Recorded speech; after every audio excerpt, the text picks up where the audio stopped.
Production. Gérard, bonjour et merci d'être avec nous. Aujourd'hui, on plonge au cœur d'un mouvement qui a secoué la France, les Gilets jaunes. Pas de tabou, pas de filtre. Je veux savoir ce qui se passe réellement sur le terrain, ce qui a motivé ce mouvement et quelles leçons en tirer.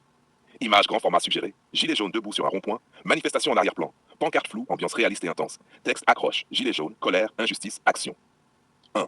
Parcours et engagement. Peux-tu te présenter et nous dire comment tu es devenu Gilet jaune? Bonjour, j'étais un salarié, les fins de mois étaient impossibles. Les taxes écrasaient les classes moyennes. Voir que les politiques ignoraient notre quotidien m'a poussé à agir.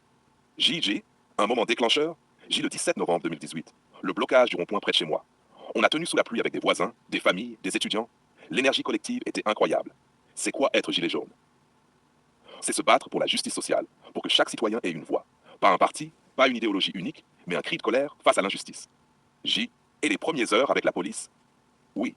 Quelques jours après, j'ai vu un ami recevoir un coup de matraque alors qu'il tentait de protéger un manifestant blessé.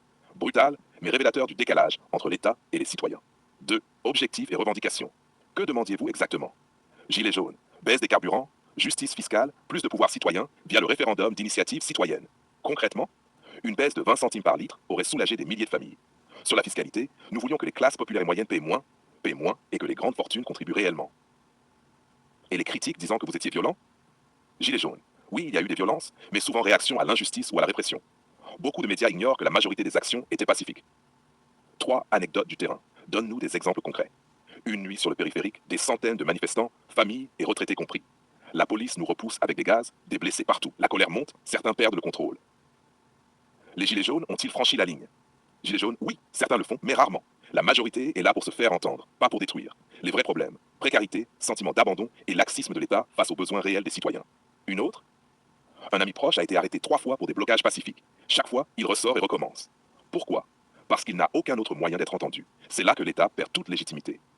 4. Définition du mouvement et perception. Jean. Que représente le mouvement aujourd'hui?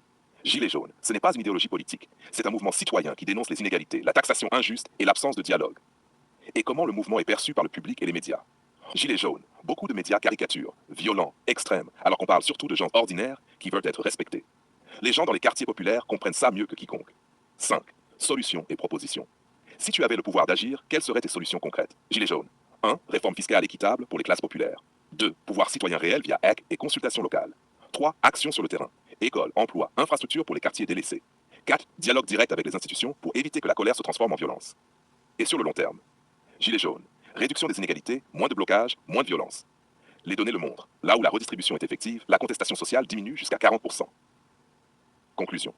Pour résumer, Gilets jaunes, le mouvement Gilets jaunes, c'est un cri pour justice et écoute. On a vu la brutalité, les obstacles, mais aussi la solidarité. Sans tabou, si les institutions continuent à ignorer les citoyens,